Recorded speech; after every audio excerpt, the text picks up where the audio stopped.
Hare Krishna. Once again, very hearty welcome to all of you for our Gita sessions. And today we are going to discuss on the 13th chapter of the Bhagavad Gita. So we have covered 12 chapters till now, and it is almost like we have covered 2/3 of the Bhagavad Gita. So as I gave you the analogy earlier that it's like a jeweled box, where the first 6 chapters is like the base of the box, and the last 6 chapters is like the cover of the box, and the middle 6 chapters like the diamond inside the box. So the chapter number 7 to 12, which we discussed in the last 6 days, are the chapters of the Bhakti Yoga, which is the essence of Bhagavad Gita and the sense of spiritual life. So you should understand the whole anatomy of Bhagavad Gita. The anatomy is that the chapter number 1 to 6, they describe Karma Yoga, or in other words, how to achieve bhakti by performing one's work. That's called Karma Yoga. So the conclusion, by giving up the fruits of one's activities for Krishna, rising from Karma Kanda to Karma Yoga to Nishkam Karma Yoga and to Bhakti Yoga. That are the first 6 chapters. And the middle 6 chapters talks about Bhakti, the ultimate goal. And the last 6 chapters, which we are beginning from today, 13 to 18, they talk about Gyan Yoga, how to achieve bhakti through knowledge. So the chapters which are going to flow now, 13 to 18, they are little technical in nature. Till now we were floating in the blissful ocean of devotional bhakti, devotional service bhakti, where we just discussing about Krishna and Krishna's pastimes and how to perform pure devotional service, Ananya Bhakti and other things, which is the middle 6 chapters. Now Krishna is going to speak about Gyan Yoga, which is little technical knowledge. But then somebody may ask this question, that if bhakti is the ultimate knowledge, which Krishna has already given, then why Krishna is again discussing Jnana, or analytical knowledge of soul and matter? And that too after explaining bhakti, because if bhakti is the highest, then there should remain nothing to be discussed after bhakti. Then why Krishna is discussing Jnana after bhakti? So the answer is given that, and that's the connection between the 12th and the 13th chapter, that in the 12th chapter, Krishna promised to Arjuna that those who are my devotees, I will deliver them from the cycle of birth and death and take them to spiritual world. I will protect them from the samsara of death. So how Krishna protects? One of the ways Krishna protects his devotees is by giving them the knowledge of this world, how this world functions, how you should keep yourself safe on the spiritual journey while performing bhakti. Because although we may have a lot of bhakti for Krishna, we may have a lot of devotion for Krishna, we may have a lot of bhavana for Krishna, but if we are not careful in protecting ourselves from the temptations and allurements and many other distractions which may come on the path of our bhakti, then we may get carried away and we will not be able to practice bhakti also. So therefore Krishna speaks the knowledge of the soul and matter in this 6 chapters, so that with the help of this philosophical knowledge, we will have the requisite weapons or requisite knowledge to disentangle ourselves from material world. So that's why Jnana is required. Another understanding why Krishna is talking about Jnana Yoga in the 6 chapters is because the ultimate purpose of knowledge is to attain Krishna. So when we discuss knowledge with the goal of attaining Krishna, that knowledge is also considered as a part of bhakti only. In fact, without a touch of bhakti, karma and jnana are useless. They have no meaning. So our discussion of jnana is not independent of bhakti. Our goal is bhakti only, but to attain that bhakti and practice bhakti nicely, we have to discuss some jnana so that, as I told, we can protect ourselves. And bhakti yoga is kept in the middle of Bhagavad Gita, where it can remain in contact with both karma and jnana, which are karma is the beginning 6 chapters, jnana is the last 6 chapters, and bhakti is the middle chapter. So the main focus is bhakti, but it is taught through It is connected to karma and jnana because these are the path which many people in this world follow. Path of karma and path of jnana.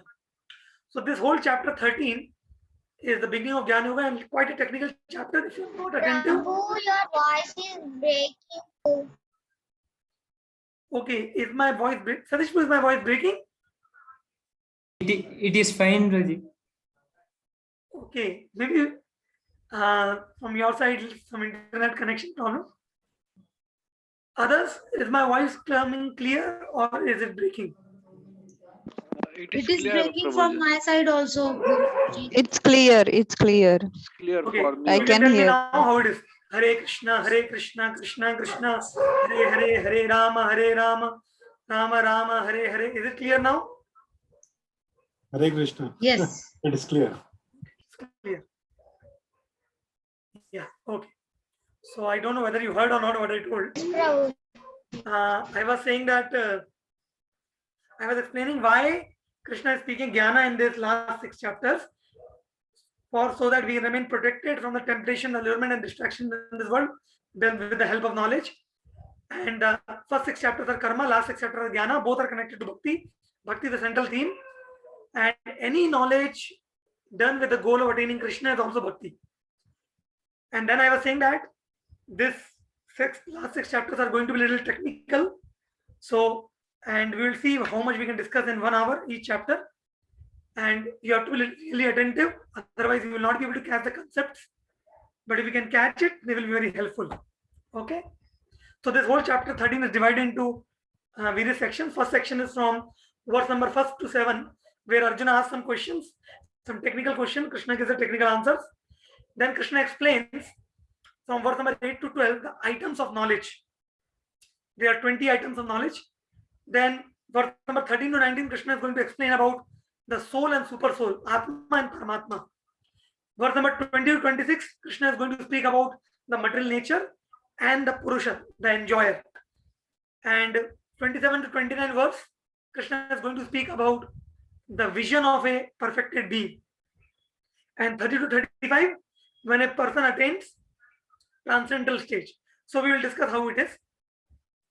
So before beginning, let me clear some basic facts so that it will be easy for you to understand this subject of today. So one of the understandings which you should be clear about is, generally in this world, people think that Atma, the soul, and the Paramatma, the super soul, they are one only. Like this people think. Whereas here in this chapter, Krishna is going to explain, and various places in the Upanishads also it is explained that Atma is not same as Paramatma.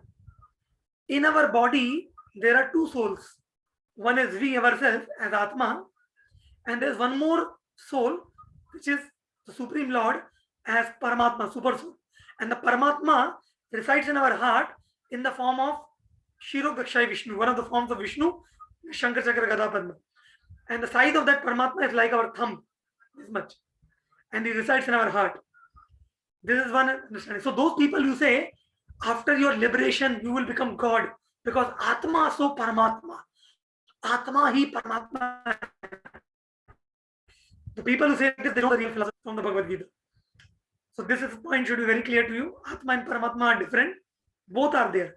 But the way the verses flow in the scripture, sometimes people misunderstand which verse is talking about Atma, which verse is talking about Paramatma. Second thing is, these both Atma and Paramatma, they are both spiritual in nature. And qualitatively, they are one. But their functionalities are different. The Atma, although spiritual, it is currently entangled in this material world because of its desire to enjoy separate than God.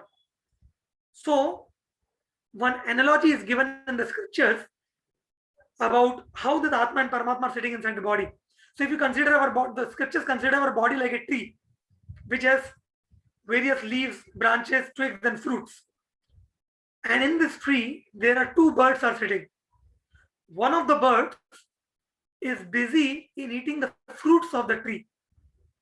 And the other bird is not eating any fruit, but it is just witnessing and observing the other bird who is busy in eating the fruits. So this analogy is given in the Upanishads to explain that if you compare our body as a tree, then the various karma phalas, the various results of our activities is compared to the fruits. Some fruits are bitter, some fruits are sweet. Just like some karma phala are good, some karma phala are bad. And inside this body, there are two birds sitting. Who are the two birds? One is Atma and one is Paramatma. So the Atma, the living entity, we are busy in tasting the fruits, the good and bad fruits of our karma. Sometimes we enjoy in this world, sometimes we suffer in this world, sometimes we are happy, sometimes we are sad. So in this way, we are tasting various fruits of our own karma phala. Whereas Paramatma, who is sitting inside this body, although he is also sitting inside this body, he is not at all interested in tasting any fruit, good and bad. And that is why he does not get affected by any of the activity which we perform, although he is sitting in our body. This is one of the fundamental understanding we should know. Another very fundamental principle you should know. See, I am telling you the whole gist of the chapter so that at least you know the basic concepts and the chapter can flow easily. So the other understanding is we are called as individual soul, and being individual soul, we have individual consciousness. So for example, I am conscious of my body, like whatever is going on in my body, I am conscious. I may not be conscious of what is going on in somebody else's body, because my consciousness is limited to my body. Whereas the Paramatma, the super soul, he is all pervading.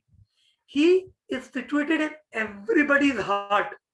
See, I am not situated in everybody's heart. I am situated in the heart of this body only.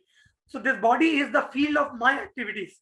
Is whatever activities I want to do, this body is my field, and I don't have any reach, or my consciousness cannot expand beyond this body. But the Paramatma, he is beyond this body also. He is present in all the bodies. That's why his understanding is, or his reach, or his expansion is in all the bodies. So that is the difference between the soul's consciousness and the super soul's consciousness. Correct? So with this fundamental truths known, we will try to move ahead in our chapter. Just a minute.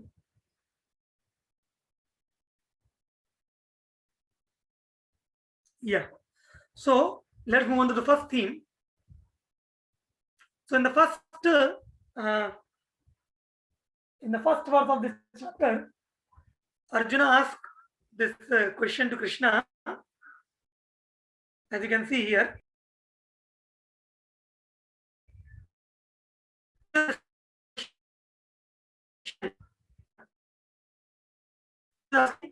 Krishna, this Prakriya, what is Jnanam and what is Gayam?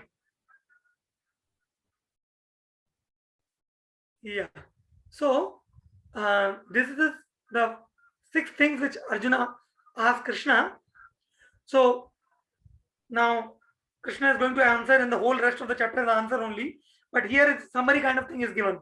So Prakriti means material nature, this whole world. Purusha means the enjoyer of matter. Kshetra means the field in which one can act within this material world. Kshetrajna means the knower of the field. Jnana means the knowledge or the process of acquiring knowledge. And Gyam means the object of knowledge. So these things are explained. Now we will discuss, going to answer these 6 questions of Arjun. And we should understand that why Arjuna is asking this question. Because Krishna in the 12th chapter concluded that my devotees are very dear to me and they are perfect in knowledge. So Arjuna wants to know more about the path of Jnana, and Krishna also wants to tell to protect Arjuna so that he can perform bhakti nicely. So now what is this Jnanam, Gayam and all things? So you see 13 chapters entitled as Nature, Consciousness and Enjoyer, or Nature, Enjoyer, Consciousness. So if we have to translate it in simple words, this whole chapter is discussing about only 3 things. What is matter, what is spirit, and what is knowledge of this matter and spirit. And knowledge also includes who is the object of knowledge. So why this kind of thing is discussed in the path of Jnana? You may be wondering, Prabhuji, ये सब जान के क्या फायदा होगा हमें? What is the benefit of knowing all this? What is matter? What is spirit? What is the use of knowing all this? So please try to understand, my dear friends, that you see, till the time we don't, how the path of Jnana works is, in the path of Jnana, people try to analyze what is this world, how it is constituted, what it is made up of, what is this body, am I the body or am I different from the body, why suffering is coming to me although I don't want, why I am entangled, what is the way to come out. And so the people in the path of Jnana, they become very analytical in nature. So they try to analyze the material world. Okay, what all makes the material world? So by analyzing like this, they understand, okay, this means I am not this, I am not this, I am not this, I am not this. So when they analyze one, okay, material world is made up of earth, water, fire, ether. I am not earth, I am not water, I am not fire. So when they do like this, then they come to a conclusion, okay, then if I am not all these things, then what I am? So in this way, then they contemplate, then they come to know, okay, then I am something different from matter. And then they further contemplate, then they come to realize, okay, I am Atma. But then they understand, what is this Atma, from where it comes, whom does it belong to, and what is the purpose. So like this, the path of Jnana goes on. So now, although our path is not Jnana, our path is Bhakti, but still this knowledge can help us to become little detached from the material world, because even to practice Bhakti, we need to have some level of detachment from the material world. Otherwise, if we are too entangled in material activities, then we cannot even practice Bhakti also, because even the goal of Bhakti is to go back to spiritual world. So in the text number 1, Arjuna inquires about what is matter, spirit and knowledge. So what all comes under matter? So out of the 6 questions, Prakriti and Kshetra means material nature and the field of activities comes under matter. Purusha means the enjoyer, and Kshetragya, the knower of the field, comes under the spirit. And now Jnana and Gya, which means knowledge and the object of knowledge, comes under the category of knowledge. That's why the chapter called as nature, enjoyer and consciousness. Correct? Now, from the verse number 2 to verse number 2 to 7, Krishna is explaining certain things. What all Krishna is explaining? Krishna is first of all explaining us what is Kshetra and what all is constituted in Kshetra. Krishna is explaining all that thing. So, in the verse number 2, Krishna answers that, Arjuna, Kshetra means this body. This material body is called Kshetra. Now, what all this material body constitute? As you can see here, the material body constitutes 2 types of body. One is gross body made up of this flesh, bones and everything. And one is the subtle body made up of mind, intelligence and false ego. So this 8 elements consist of the Kshetra. Correct? And then Kshetragya is called as the knower of the field. So who is Kshetragya? Gya means the knower. So the Atma sitting inside this body is Kshetragya, is the knower of the body. Like I know what is my body, I know what is going on in my body. So this is Kshetragya. But in verse number 3, Krishna says that, Arjun, there are 2 types of Kshetragya. One Kshetragya, or the one knower of the body, is the Atma. And the second knower of the body is Paramatma. So as you can see here, Krishna is saying, Krishna is saying that there is a second Kshetragya also, super soul. So Kshetra is one, this body, and 2 Kshetragya. One is the soul and second is the super soul. Correct? And then Krishna in the verse number 4 and 5, he says that, now Arjuna, I will explain you various things about this Kshetra and Kshetragya, which are explained in the Vedanta Sutras and which is explained in the various Upanishads by various great sages. Although Krishna is the greatest authority, but he is still referring to the scriptures to explain. So then in the verse number 6 and verse number 7, Krishna explains about what constitute the body the Kshetra and what are the transformation of Kshetra. But so in this way. So then in the verse number 6, Krishna says this verse, as you can see here, Mahabhutani hankaro buddhir avyaktamev cha indriyani dasekam cha panchachendriya gochara. Krishna here is giving us a list of 24 elements. How many? 24 in this one verse, which means the Kshetra, the field of activities, this body or this material world, which is called Prakriti. This body is also called Prakriti, and the material world is also called Prakriti. It's made of 24 elements. What are they? You can see the list is given. 5 elements: earth, water, fire, ether, and 5 knowledge acquiring senses: eyes, ears, nose, tongue, and skin. Become 10. 5 working senses: voice, legs, hands, anus, and genitals. 15. 5 sense objects: smell, taste, form, touch, and sound. 20. Then the mind, 21. Intelligence, 22. False ego, 23. And the pradhana, the total material element, is 24. So the aggregate of these 24 elements is called the field of activities. So in our body also, all these 24 elements are present. And in the universe is also a cosmic body. So there also 24 elements are present. For me, this body is the field of activity. Correct? Similarly, for this body, the house is the field of activity. And for the whole world, the universe is the field of activity. So whatever the field of activity, the Prakriti is called the field of activity, and it constitutes 24 material elements. So in this way, Krishna is explaining to Arjuna what is Kshetra and what is Kshetra constitute of. Now, in the next verse 7, Krishna is explaining about what are the interactions and transformation of this Kshetra. So Krishna explains a very beautiful verse where he says, Iksha dvesha sukham dukkham sanghatas chetana dhriti etat kshetram samashena savikaram udarita. So I will show you translations also. It will become a little more easy to understand. So in this verse number 7, Krishna is explaining about various transformations and interactions which our body goes through. Now, there are 2 types of just a minute.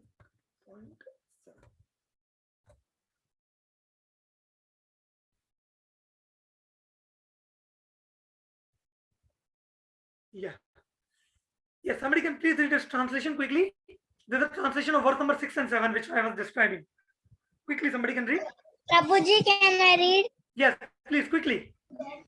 The 5 great elements: false ego, intelligence, unmanifested, the 10 senses, and the mind. 5 senses, 5 sense objects: desire, hatred, happiness, distress, the aggregate, the life, symptoms, the convictions. All these are So these are considered in summary to be the field of activities and its interaction. Thank you. So you see here till this point, from here till from here till here, these are the constituents of our gross and subtle body.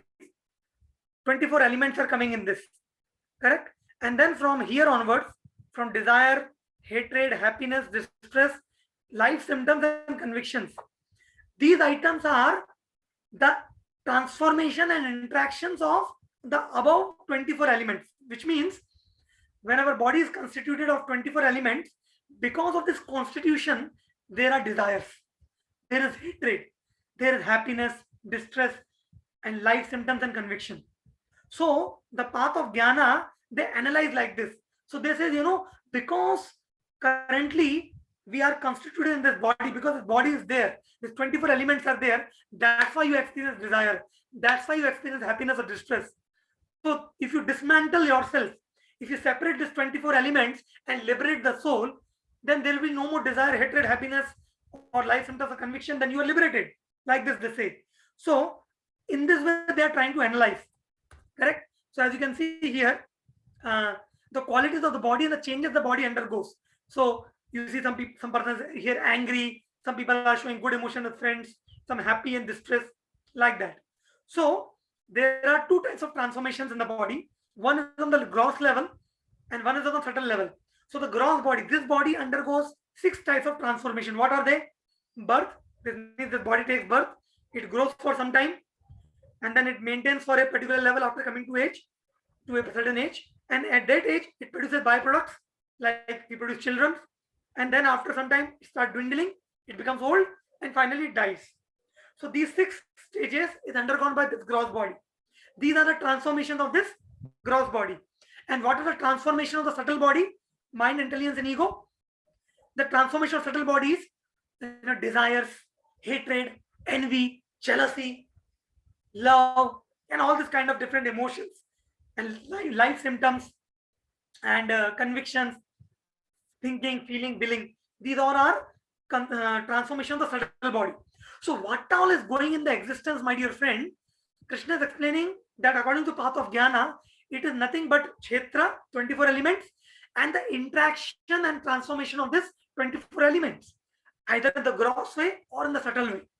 Correct? So this is what they're saying. And please don't forget, the goal of understanding is, they are trying to understand that the soul, the Atma, the spirit is different from this 24 elements. It has nothing to do with 24 elements.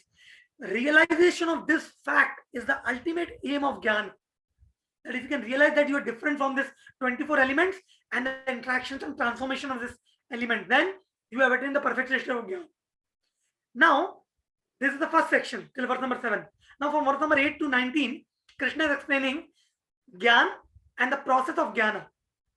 So, in the verse number, Krishna explains that what is Jnana and how to cultivate Jnana. Means this knowledge, this understanding of 24 elements and transformation, how this will come to you, how you will realize it. So Krishna speaks verse number 8 to 12, which are called as 20 items of knowledge. So Krishna says very beautiful, and the verses in the Bhagavad Gita I will show you. Yeah, you can see from here. So these verse from 8 number 9, I'll recite it because they are very important verses, and I'll tell you the meaning. So these are items of knowledge, or you can say the process of acquiring knowledge, or the qualities to get knowledge, whatever you can say. So Krishna is saying, Amanitvam, Adhambitvam, Ahimsa, Shantimarjavam, Acharupasanam, Shaucham, Sthairyamatma, Vinigraha, Indriyarteshu Vairagyam, Ahankara Evacha, Janma Mrityu Jara Vyadhi, Dukkha Dosha Anudarshanam, Asaktir Anabhishwangaha, Putradara Grihadishu, Nityam Cha Samajittatvam, Ishtanishtopatishu, Maicha Ananya Yogena, Bhaktir Abhyavicharini, Vivikta Desha Sevitvam, Aratir Janasham Shadi, Adhyatma Jnana Nityatvam, Tattva Jnana Darshanam, Etad Jnanamiti Proktam, Ajnanam Yatvanyata. You see, my dear friends, the last 2 lines now, you know what Krishna is saying? After explaining all the 20 items of knowledge, Krishna is saying that Arjun, these items which I explained to you, Etat Jnanam iti proktam, this is only the knowledge. Apart from this, whatever is there in this world is Ajnana. Ajnanam yato adanyata. This means all our college education, school education, university education, it is not incomplete if it is not have this kind of knowledge. Yes, somebody would like to read this translation quickly. Prabhu, I'll read. Yeah, please. Humility is the prevalence of. Sorry. Yeah. Okay, sorry. Humility is prevalence, non-violence, tolerance, simplicity, approaching a bona fide spiritual master. Cleanliness, steadiness, self-control, renunciation of the object of sense gratification, absence of false ego, the perception of evil of birth, death, old age, disease, detachment, freedom from entanglement with children, wife, home, and the rest, even mindless, amid pleasant and unpleasant events, constant and unalloyed devotion to me, aspiring to live in the solitary place, detachment from the general mass of people, accepting the importance of self-realization and philosophical search for the absolute truth, all that declare to be knowledge. And beside this, whatever they are may be ignorance. Krishna is saying all this I declare to be knowledge. So there are 20 items Krishna gave in this list. So now, when we talk about knowledge, you may think that probably knowledge means some philosophy should be there, na? Knowledge means Krishna should tell some equations, some like this. But it appears that Krishna is telling some qualities. Like humility is a quality, pridelessness is a quality, non-violence is a quality, tolerance is a quality. So what's the connection between quality and knowledge? You see, my dear friend, the connection is that actually the real knowledge, the jnana, that we are not the body, we are soul, it is actually bestowed upon us as a blessing by Krishna, by God, or the state of self-realization. It's a revelation which happens. But for the revelation to happen, we have to cultivate certain qualities, saintly qualities, divine qualities. And when we live our life with these divine qualities, the knowledge about our real self, our real identity will be revealed to us as if some curtain is removed. The curtain of illusion is removed, like that. So that's why the process of getting knowledge of our real identity is a cultivation of saintly qualities. And that's why these, although these are qualities, Krishna is telling them as items of knowledge. That when you cultivate these qualities, you are considered a person of knowledge, because cultivation of these qualities will give you the right knowledge of what is matter, what is spirit, how you are different from matter. Correct? Like that. So in this way, from verse number 8 to 12, Krishna explains this, the process of knowledge, these items of knowledge. Then from verse number 13 to 19, now Krishna is going to explain about the Kshetrajna, which means the knower of the field. So till now Krishna explained the field, which is the body, material nature, and the composition, 24 elements, the transformation, 6 transformation of the gross body, and the transformation of subtle body. And then so Krishna spoke about Kshetra. Then Krishna spoke about what is Jnana and what the process of Jnana. He is answering all the questions of Arjuna, correct? And now Krishna is speaking about who is the Kshetrajna. Kshetrajna also Krishna already told. The soul is Kshetrajna and the super soul is also Kshetrajna. But we are the knower of our own body, but super soul is the knower of all the bodies. And now Krishna is going to speak about, in verse number 13 to 19, about Gyam. Gyam means the object of knowledge. Object of knowledge means, by getting this knowledge, what we are trying to attain, whom we are trying to attain, who is the object of my knowledge. So that's Krishna is explaining. So who is the object of that knowledge? The Paramatma, the super soul in our heart, is the object of knowledge. To establish a relationship with him, to know him, and to attain him is the object of the path of Jnana. So having taught the process of attaining knowledge, Krishna now wants to teach what is to be known, who is the game. Correct? Yeah.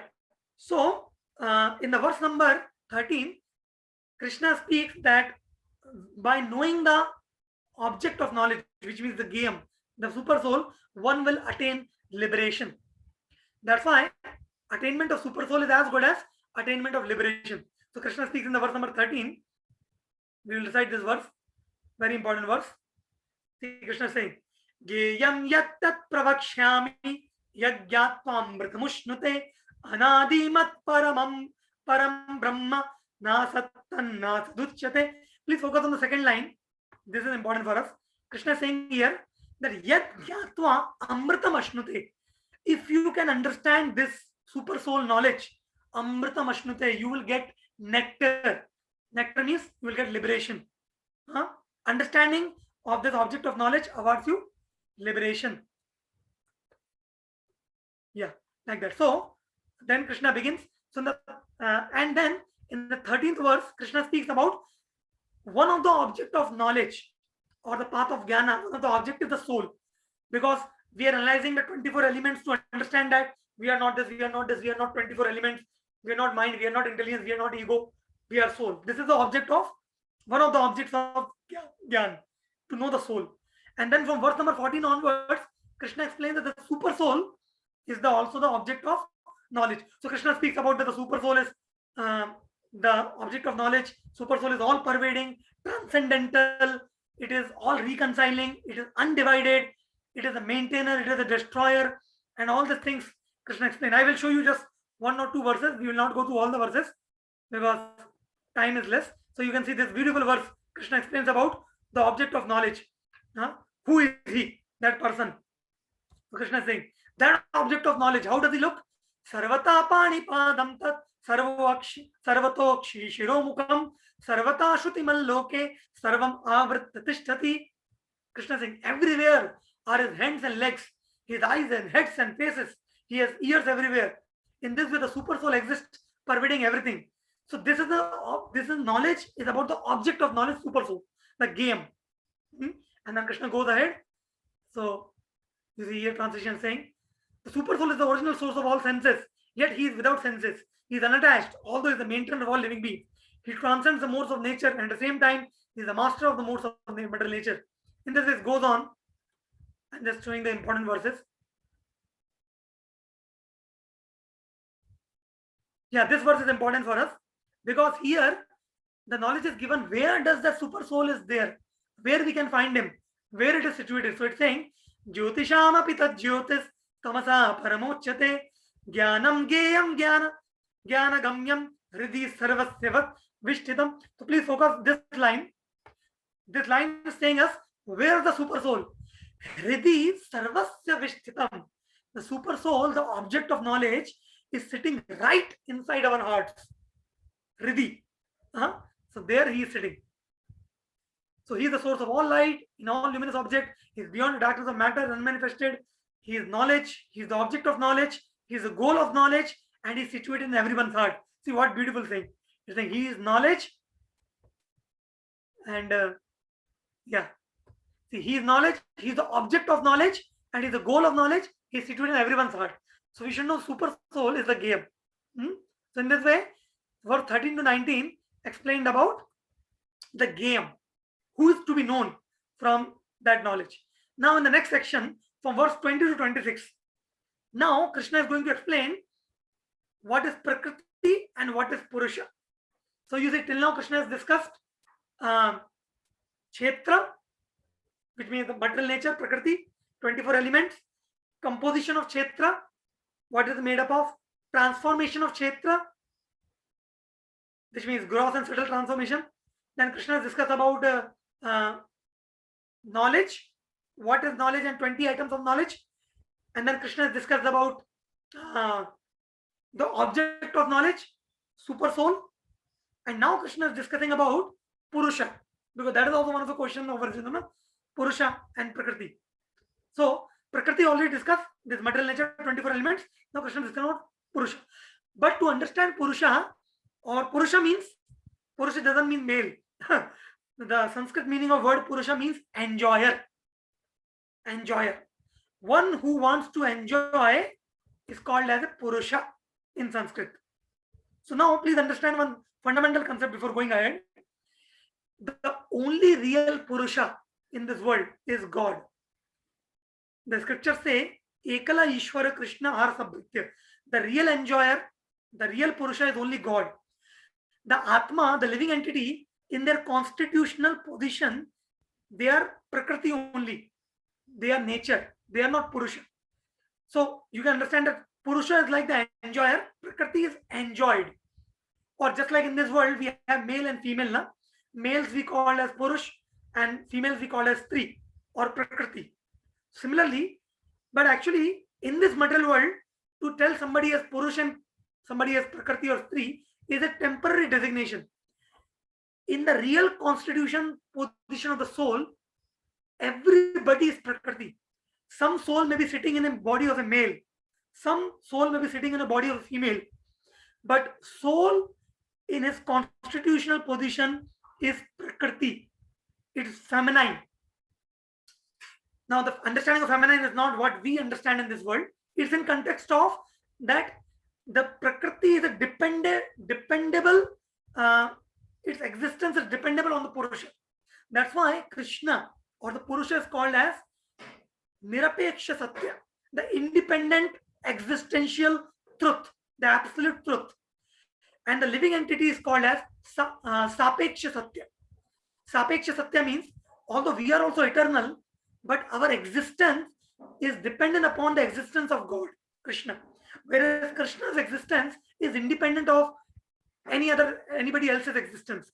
That is his Nirapeksha Satya, we are Sapeksha Satya. So we are Prakriti and Krishna is Purusha. But what happens when we come to this material world? Because we have come to this world from the spiritual world with a desire to become God. Become God means trying to become the enjoyer, controller, proprietor in this world. So we try to imitate God in this world through various means, either a male or a female. Everybody is trying to imitate God by becoming the enjoyer themselves. And that's why the soul also sometimes is called as the Purusha. But that is not the real identity of soul. The soul in its real identity is Prakriti only. It is marginal potency. It is Prakriti, it is Shakti. Soul is Shakti of God. It's not God. But because we are trying to imitate God in this world by becoming the enjoyer, we are also called sometimes as Purusha.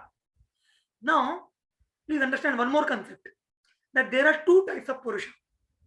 So I explained to you that the real Purusha is God, and we are called Purusha because of our tendency to enjoy, which is not our real nature.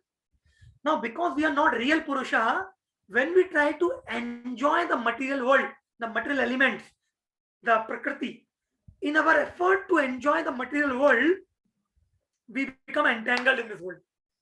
And that's why we are stuck now in the cycle of birth and death. The soul, which is eternal, which is spiritual, which is beyond all suffering and misery, is now stuck in this world because of its desire to become a Purusha.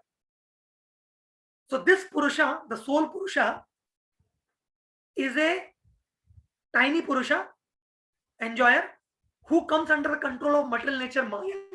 But God is the real Purusha, Supreme Purusha. He is not controlled by Maya, rather he controls Maya. So this is a fundamental understanding we have to know. So in verse number 20 to 26, Krishna explains this concept which I just now told. So in the verse number 20, Krishna is explaining that the material nature is eternal because it is the Shakti of God, and the soul is also eternal. Both material nature and soul were there before the creation of this world. In the verse number 21, Krishna explains that whatever cause and effect you see in this world, means whatever is happening, it is happening because of interactions of the material elements. And when the soul, which is spiritual, try to come in contact with these material elements, the soul experiences sukha and dukkha. See, my dear friends, again I am saying you, why so much analysis is going on? The whole point of this analysis is to make you understand, make a person understand through the path of jnana, that the soul is different from the body. The soul has nothing to give and take with the material world. The soul is transcendental. This is the goal. And they are trying to explain that your happiness, your suffering, your experiences in this world is because of your interaction with matter. So if you disentangle yourself from matter, you will become liberated and happy. So then, in the verse number 20, Krishna explains that all good and bad events, they happen in the world of matter, material world. And when the soul identifies itself with matter, like currently I am thinking, I am this body. Whatever belongs to this body is mine. We think like this. Or we think like, I am this body means I am this mind. That's why people become moody, moody. Sometimes it's a rainy season day. People think, आज mood नहीं कर रहा, आज mood नहीं कर रहा पढ़ाई करने का, आज mood नहीं कर रहा ऑफिस जाने का. ये mood क्या है? This mood is nothing but modes. This mood is that you are identifying yourself with this Prakriti, and hence you are experiencing happiness and distress. And this identification leads to a desire to enjoy. And that desire to enjoy leads into entanglement. As you can see here, you will be seeing many pictures above. See here, one man is seeing a woman and he's developing a desire to enjoy. Correct? You can see in one picture below, man is seeing a big note and then he's thinking that I will enjoy. So because when the soul comes in contact with the matter and develops a desire to become the enjoyer, that's how he gets entangled in this material world and forgets his real identity as soul. This is what they're trying to explain. So we can rise above all this desire and hatred if we understand that we are not the body, we are soul, and through this analysis, according to the path of Jnana.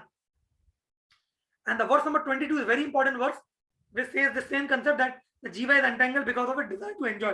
So it says, I will show you the verse, very, very important verse number 24.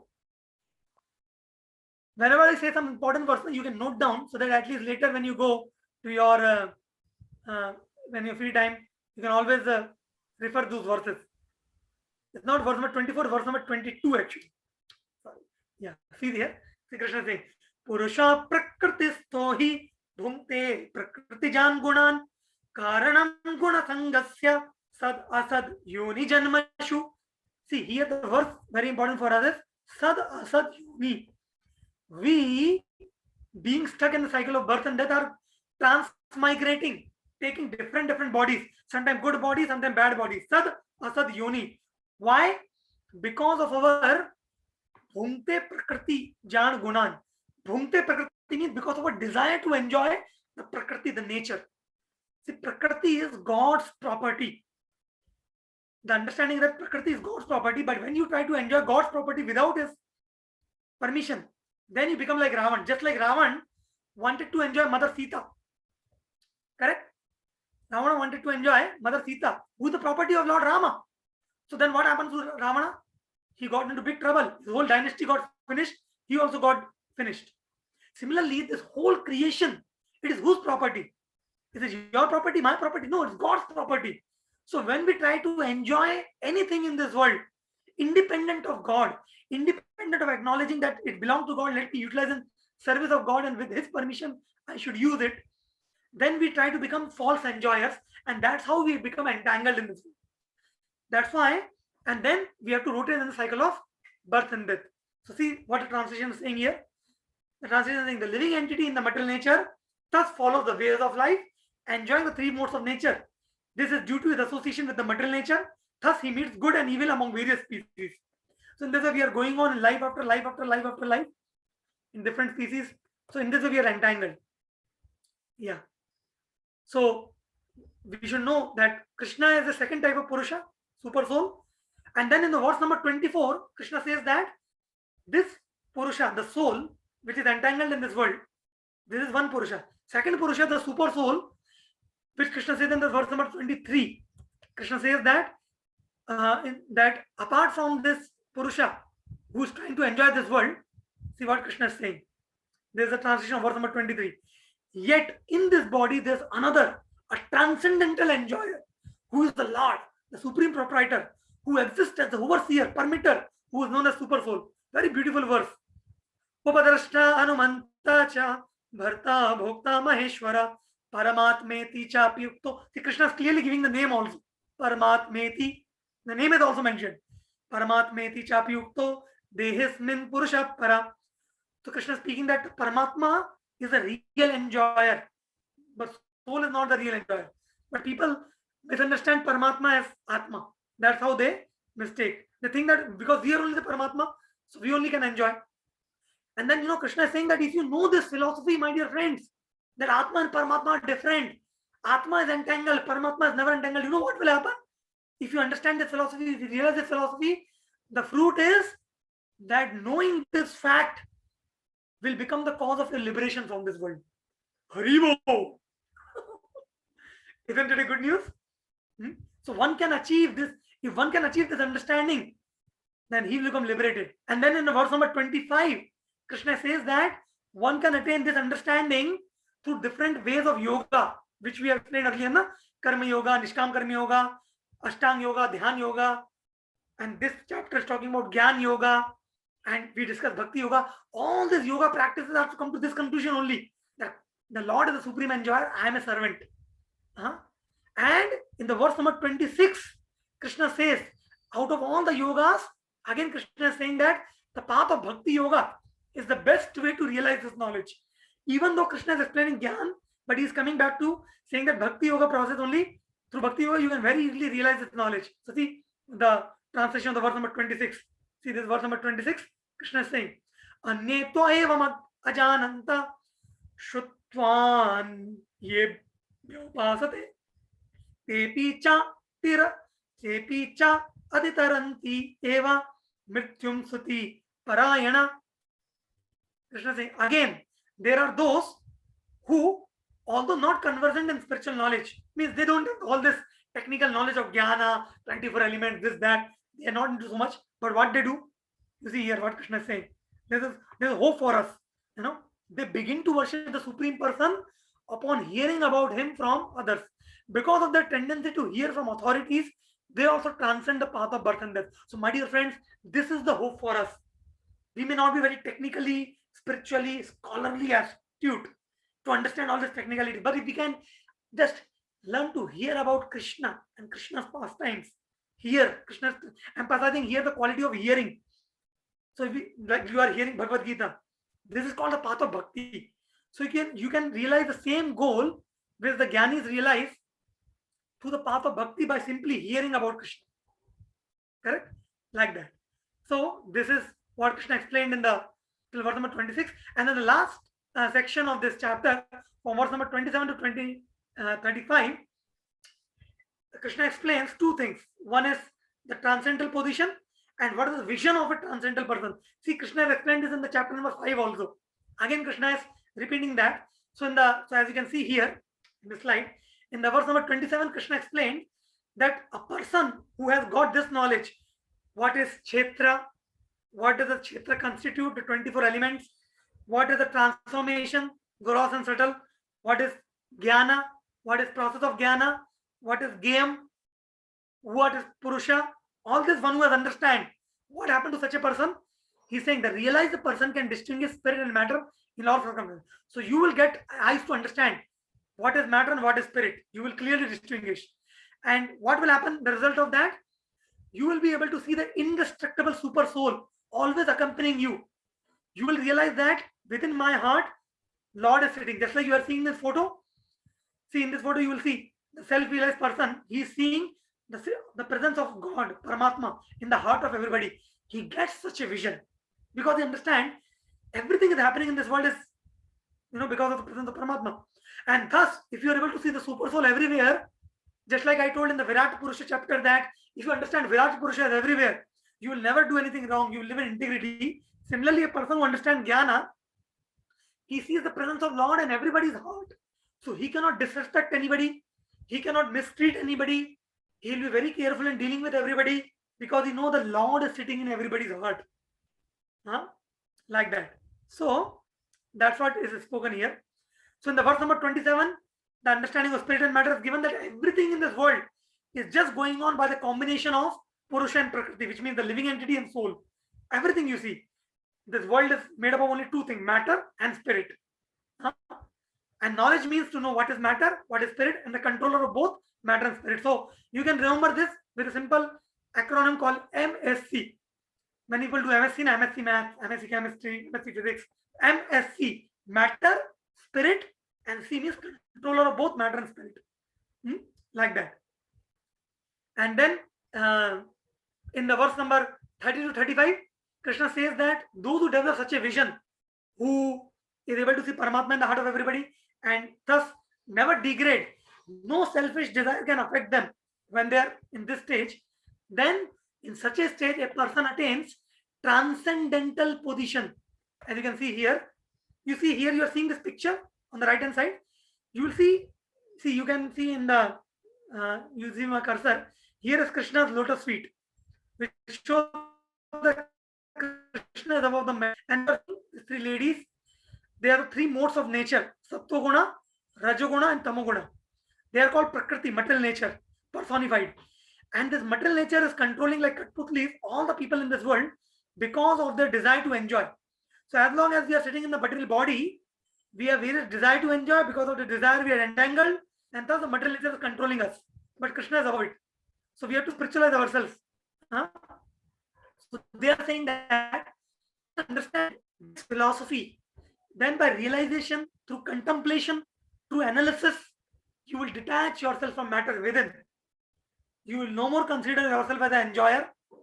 And this understanding there's a perfected stage in which a person understands, see what is written here.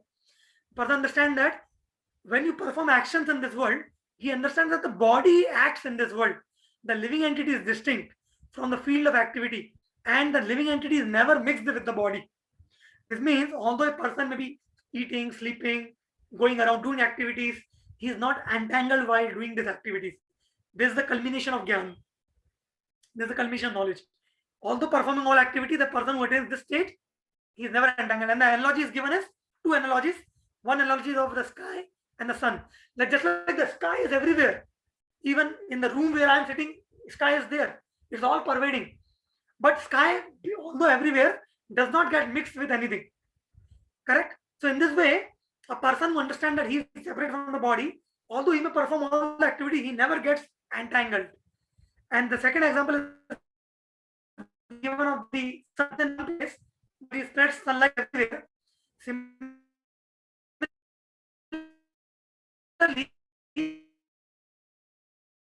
the soul body relies the spread of consciousness spreading all throughout the body and very distinct from the thing to give and take with the body, performing any activities. The soul is non-doer. The soul only do one thing, which is desire. Activity doer, chapter number 5. I conclude chapter. The first thing, Kshetra Shekam Antaram Jnana Chakshusha Bhuta Ye Vidu Yanti Te Param. So, in this Krishna, what was found this verse? Okay, let me show the translation of this last verse which we are ending. So, Krishna says the Phalashruti of it, or Phalashruti means this is the final culmination of the goal of the transcendental realization. Yeah, you can see here. There is a translation. Those who see with the eyes of knowledge. What is the eyes of knowledge? The eyes of knowledge means Kshetra, Jnana, Gayam, composition of Kshetra, all this is called knowledge. 20 items of knowledge. So those not only theoretically but they have realized this knowledge, what will happen? They understand the difference between the body and the knower of the body, can also understand the process of liberation in the material nature and supreme goal. My dear friend, this path of Gyan through which the people attain the goal of doing this. Now, our path is bhakti, devotion to Krishna. But still, this knowledge is very, very relevant and important because when you know you are not the body or soul, we can reduce our bodily necessities and unnecessary bodily demands and bodily consciousness and bodily identifications and identify ourselves more with spiritual identity as part and parcel of Krishna, servant of Krishna, which will help us in the path of bhakti. So today we have discussed the first chapter among the 6 chapters of the Jnana section, chapter number 13. So we discussed what is Kshetra, Kshetragya, Jnanam, Gayam, and Prakriti and Purusha. All the things we have discussed. So with this, we like to conclude. I don't know how much you understood. Even if you didn't understood, you heard the knowledge. It has purified you. You have advanced in the process of bhakti. So the good thing is, in the path of bhakti, we have to hear. Understanding will gradually come. Hare Krishna. Any questions? Hare Krishna. If anyone have a question, they can raise your hand. Jayatri Sri can unmute yourself and ask question.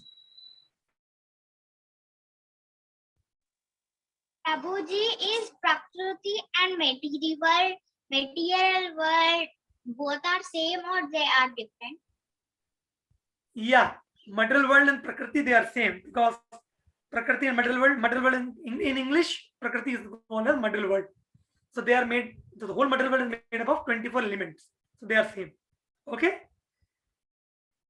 Okay, Prabhuji, I have one more question. Yeah. We finished 8th chapter. In the 8th chapter, I want one shloka meaning. Okay, tell me. Niyatam kuru karma tvam karma dayo hya karmanaha sariraya trapichate na prasiddhedda karmanaha. This shloka. Yeah. So this shloka Krishna is saying that Niyatam karma kartatvam, which means Arjuna, you only perform. See, this 8th chapter is in the Bhakti Yoga section. So Krishna is only saying to Arjuna that through this body, you perform the prescribed duties and through the performance of the prescribed duties with the spirit of detachment, then in this way you can attain me. Because the what is the name of the 8th chapter? Attaining the Supreme. If you read, so all the verses of 8th chapter, Krishna speaks in terms of how one can attain him. So by performance of one prescribed duty, niyatam karma kartutvam. By the performance of prescribed duty, one can attain Krishna. That's what Krishna is explaining in this verse. Okay. Prabhuji. Thank you, Prabhuji. Okay. Hare Krishna. Yes. Yes, Next sir. question. So Naveen Krishna can unmute yourself and ask question. Hare Krishna, Prabhuji. Hare Krishna. When you're talking about the subject knowledge, 20 knowledge, nowhere math, physics, chemistry, atom, electron, proton has been. Correct. That's why there are 3 types of knowledge.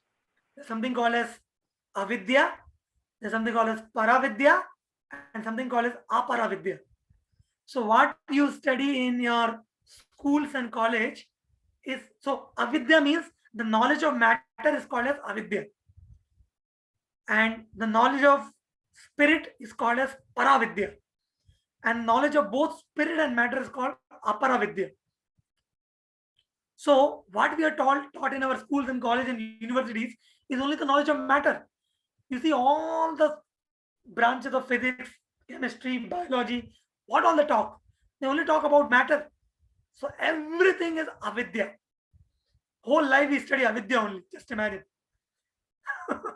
Only when you come to Krishna consciousness or spiritual life, then you will start to understand what is paravidya, aparavidya. So that's why Krishna is speaking here. What is the real meaning of knowledge? This 20 items of knowledge. Krishna saying that anything apart from this is ignorance, which means avidya. So knowledge of matter alone is avidya, because when you study in university and schools and colleges, people raise their collar. We are BTech, we are MTech, we are MS, we are PhDs, we are double doctorates. But what is the use? It's only the knowledge of matter. And ultimately, all the university education is just to make you earn some livelihood, to eat something and survive. But is that the goal of life? Do we live in this world to eat? Do we live to eat or eat to live? Many people say, sir, kya bola? Do we live to eat to live? They're being confused. According to many people, they just live to eat. Go to work, earn your livelihood, eat and live. And live for what? So that again you can go for work, again eat, again live. Live for what? Again you can go for work, again eat, again live. But live for what? Live to eat? No, we have to eat to live. But live for what? That people don't know. That's spiritual realization.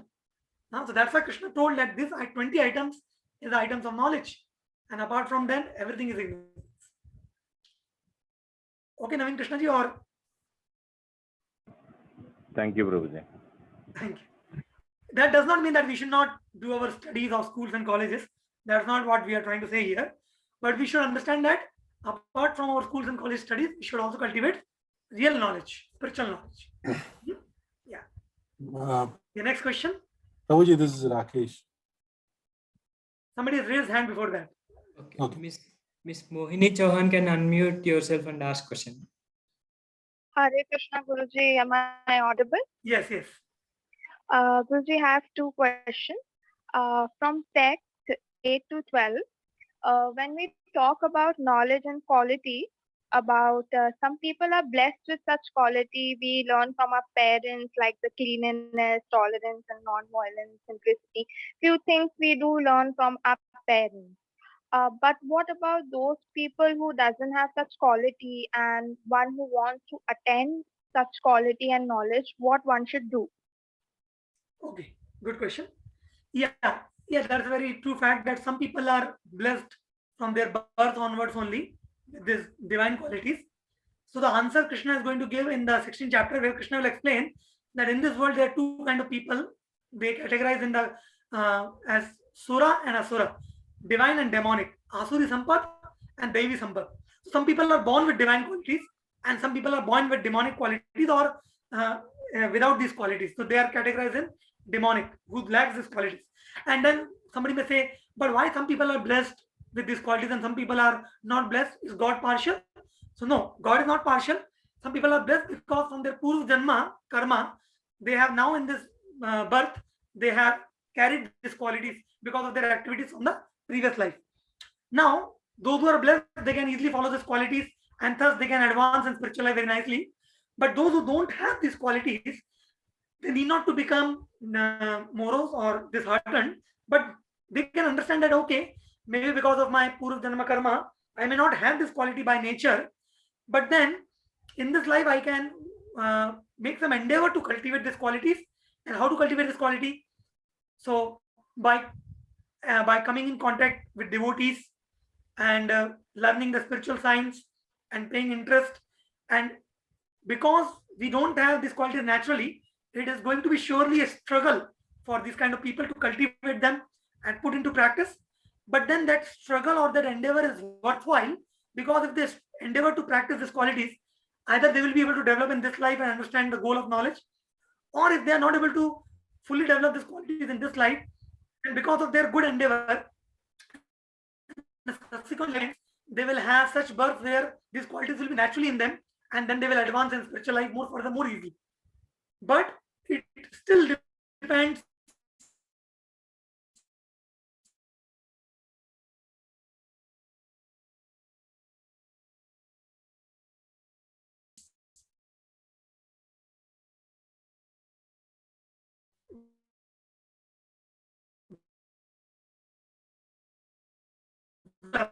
how we change concept of action. So endeavor is a very important factor which is in our hands.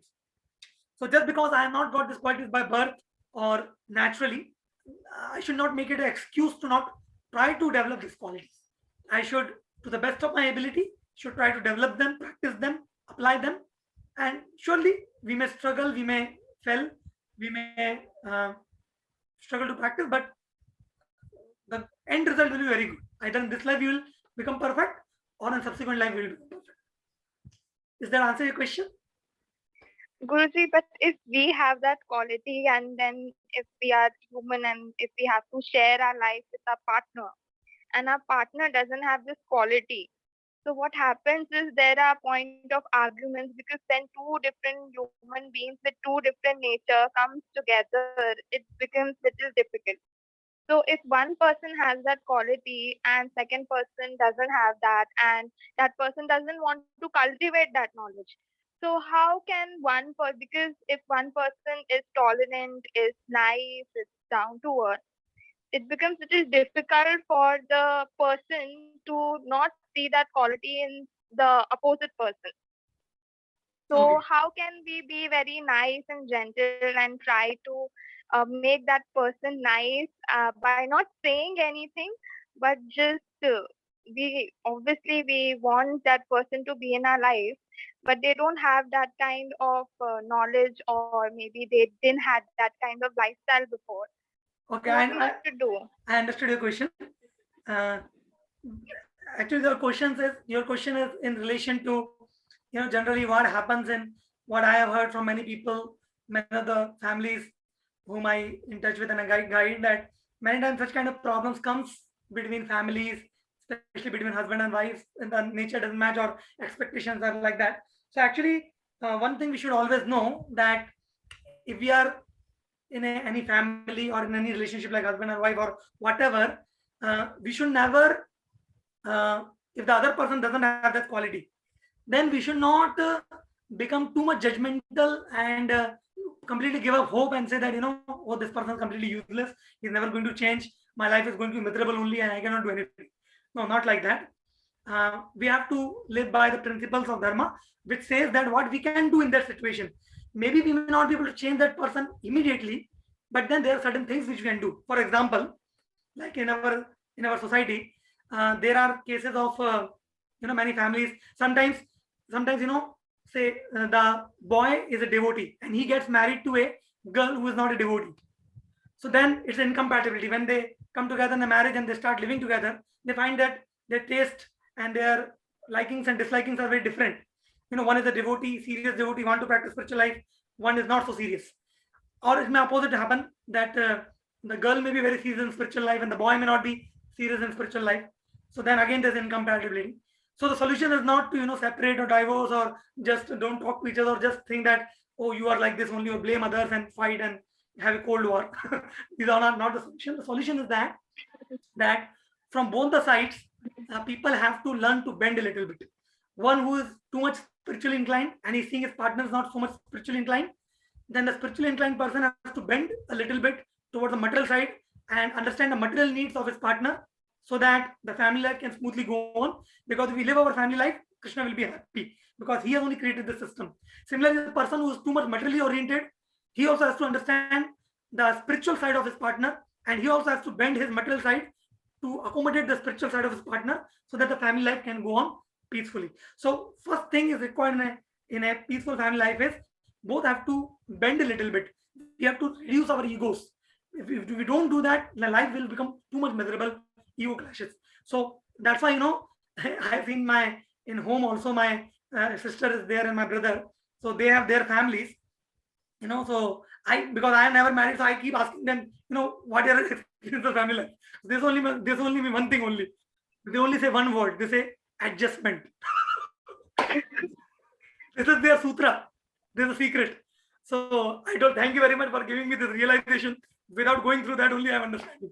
So this is their sutra. Adjustment is the secret word in family life. You have to bend your egos a little bit, adjust, and go on and focus on spiritual duties. Because the more you focus on the faults, the more mind will get disturbed. So this is one criterion. Second is that the person who is more spiritual in the family, suppose among both the partners, one who is more spiritual, he should be more proactive, because he has to take care that he or she should not be pulled towards the material side. At the same time, he should not disturb the other partner who is too much material to immediately come to spiritual side, because that will agitate. If you too much push that, why don't you chant Hare Krishna? Why don't you come to temple? Why don't you do this? Why don't you do that? Then frustration will come. Why will happen? So we have to be sensitive. So like there are some families whom I guide. So there, there was like one Mataji, one lady who was like the wife. So she's a devotee, but her husband is not a devotee. So what she do? She very intelligently serves the husband in such a way that husband's faith, trust, affection, love for the wife increase gradually. It's not overnight time, but gradually it increase. And then because of that love, affection, care, and service that the wife is offering, the husband gradually becomes, practically under the control of the wife, or he starts understanding that, okay, she's also sacrificing so much for me, so let me also try to sacrifice something for her. And then she can ask that, why don't you chant at least 1 round, 2 round? Why don't you come to temple on Sundays? Then husband also gradually appreciates. So in this way, it happens. Similarly, the ladies generally they cook at home. So one of the strategies which they apply to make their husbands as devotees is like, they cook with a lot of love and devotion, and they offer to Krishna with a lot of love and devotion and prayers, and they deeply pray from their, my dear Krishna, please accept this offering to you, and please Krishna, when you accept it, when you give us this back as prasad, please fill this prasad with such potency of devotion that as soon as my husband eats this in his mouth, the waves of devotion should arise in his heart, and he should surrender to you, mighty Krishna, please accept it. So in this way, one can, through indirect ways, through one's sensitivity, through one's genuine care, service, and prayers to Krishna, one can transform. Because we should know that we have to live in a family, especially those who are householders, grahasthas, they have to live in a family for a long time. And if we don't learn to keep our family life peaceful, then it is going to affect our spiritual life also. So that's why we should not, on the name of spirituality or on the name of material life, we should not too much demand from each other and disturb the environment. Understanding, as I told, adjustment is the key. And while adjusting, whatever is in our hand, to do the things without disturbing each other, like praying to Krishna, offering bhoga and eating prasadam. And so these things can gradually help. And another last thing is, whenever some opportunity strikes, the husband and wife, they both can try to, through some strategy, the person who is a devotee in the family, either the husband or wife, they can try to take the other partner to meet some devotees. Like in our society, there are so many grahasthas. There are so many wonderful husband and wife devotees who are doing tremendous amount of service. They have such understanding and bonding with each other. Their family life is no more on a material platform. It's completely on a transcendental spiritual platform. So they just not taking care of their family. under them they take care of so many families and help them to stabilize their life like that. So this is how it is done in essence. So some principles which I told you based on my understanding. I don't know it's practical or not, how much they apply. That's what my understanding. Thank you, Guruji. And one more question. We always have this thing between heart and mind. There are some questions or situation which happens in life where we are stuck between heart and mind. Where, as in Bhagavad Gita said, mind can be your enemy and friend, both Mhm. depending on you. Mhm. And today we learned heart is the super soul. Mhm. So sometimes what happens is we get that feeling that this thing is right or we should go in that way from our heart, but our mind try to give us two opinions. So one should, what one should do, listen to the heart or the mind. Okay, I understood your question. You see, when we talk that, when we tell that super soul is seated in the heart, which means what? You see, for us, the heart does not mean the external, the what is it, the organ heart. That is not what we are meaning as heart. Heart here represents the consciousness of the soul.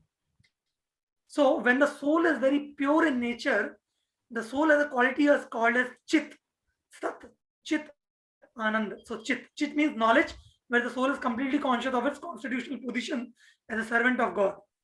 But when the soul comes in contact with the material world, chit, the knowledge of the soul gets covered over, and that chit becomes chitta. Chitta, Citta, chitta. So chitta means contaminated consciousness. Now, this contaminated consciousness of the soul in contact with the matter is exhibited with the help of the subtle body.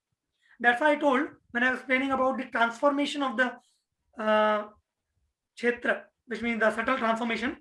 It comes out in the form of desires, hatred, happiness, distress, and this all manifestation takes place in the subtle body. And the subtle body is made up of mind, intelligence, and ego.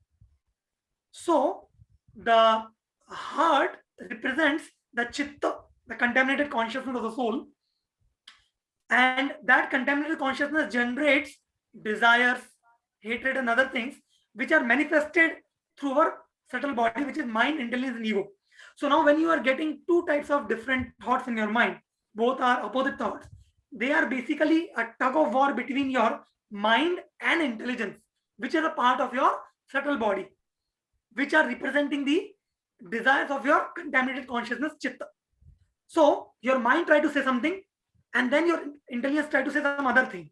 Now, Krishna explains in one of the previous chapters the order that greater than the working senses is the mind. Greater than the mind is the intelligence. Greater than the intelligence is the ego. Greater than the ego is the soul. So, because there's a hierarchy, and because intelligence is higher than the soul, so whenever intelligence is higher than the mind. So whenever mind expresses any desire, the desire is expressed to the mind, the intelligence like a CPU try to analyze whether the desire is should I process it or should I not process it? Because mind is like a hard disk. It only stores unfulfilled desires, previous experiences. So based on previous experiences, we desire something. For example, previous experiences, I desire to eat a rasgulla. So mind is saying eat a rasgulla. But then the intelligence says, but you have diabetes. How can you eat? You will die if you eat.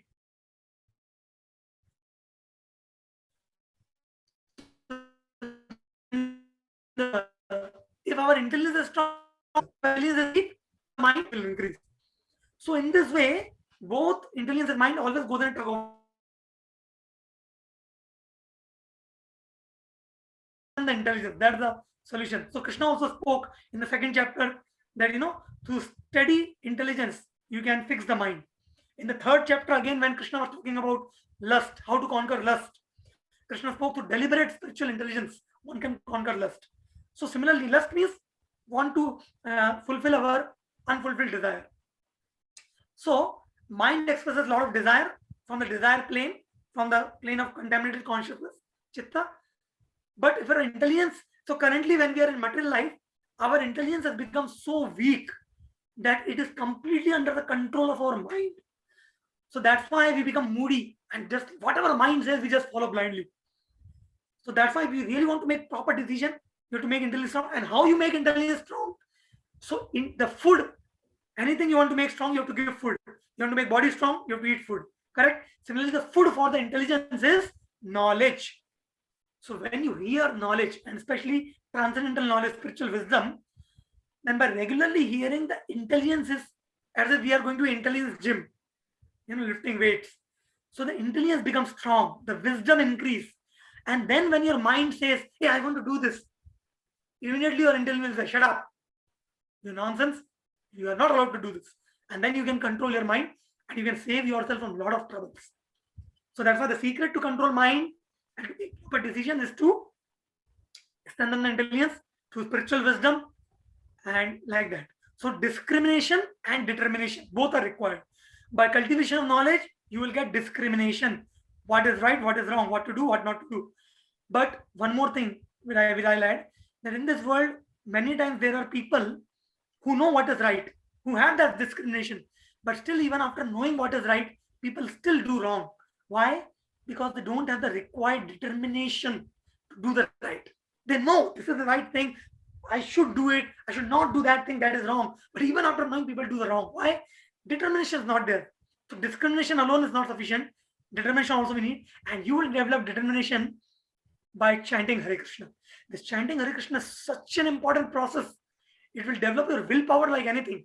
Then, so combination of both, cultivation of knowledge, strengthens your intelligence, tells you what is right and what is wrong, and chanting Hare Krishna gives you the required determination to act on the right. So that's how we make proper decisions in our life, and we don't get carried away by our emotions or sentiments, or in this way making very serious and important decisions in our life. Does that answer your question? Ji Guruji, Hare Krishna. Hare Krishna. Thank you. Thank you. Any other questions, Satish? Hare Krishna. Mr. Rakesh ji can unmute yourself and ask question. Prabhuji, this question is an extension of yesterday's question. See, I said that how to take Diksha. Now the question is, I need to understand the process of Diksha. As you said that the minimum round of 16 you need to do. And it will come gradually, it will not come one. But I just considering that as my learning as a LKG, that if I want to get into my graduation, how far? Because I don't want to wait 15 years to get into graduation. So, Yeah. yes. So this is my question, Prabhuji. Which place? I stay in Mumbai. Oh, very well. Which place in Mumbai? Ghatkopar. Okay, very good, Ghatkopar. How far Ghatkopar is from Juhu? Half an hour. So I think you got the answer. So, we have a temple in Juhu. So next time when you come, you give us a call. Currently temple is closed because of lockdown. But whenever it's going to open, you are most welcome there. And then because you are in Mumbai only, in Ghatkopar, and our temple is there, you can very easily get connected to devotees there. You can very easily learn the process, and you can get involved, and through connection to devotees, your initiation things can move forward. I will put your name, especially I will put it to Satish Prabhu to keep Rakesh ji's name, and we will forward your name to our seniors in our temple, that Rakesh ji is interested in initiation and you want to connect and like that. So next time whenever you come to temple, you can let us know whenever you come. So we'll try to connect you, or whenever we are there, in case I happen to go to temple or any of our senior devotees are there, we will forward your contact details to them, and then they will reach out to you. You don't have to worry. You have at least made a desire from your side to connect to Krishna. Now Krishna will take care to take you. As it is said that you take one step towards Krishna, Krishna will take 100 steps towards you. So that desire which you express is very genuine, and we are very happy. And then we will try to do the needful, Rakesh ji, in terms of initiation. Okay. Krishna Prabhu, thank you. But my request is currently you should start chanting Hare Krishna, and as soon as possible, obviously based on your schedules and your capacity. But As you know, I already told you the criteria of initiation is 16 rounds and 4 related principles. So the sooner you chant 16 rounds and the sooner you start following the 4 related principles, the sooner are your chances of initiation. So at least that you can start working wherever you are. Surely, Prabhuji. Okay. Thank you, Prabhuji. Hare Krishna. Any other question?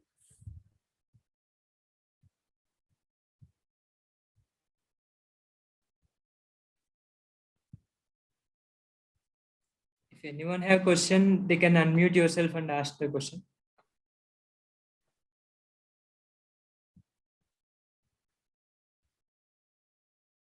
Okay, so I believe there are no more questions now. So we can end here for today's issue. So today we have finished the 13th chapter. Tomorrow we will have the 14th chapter for the discussion. Thank you all very much for joining. We'll meet tomorrow. Hare Krishna. Srila Prabhupada ki jai. Hare Krishna.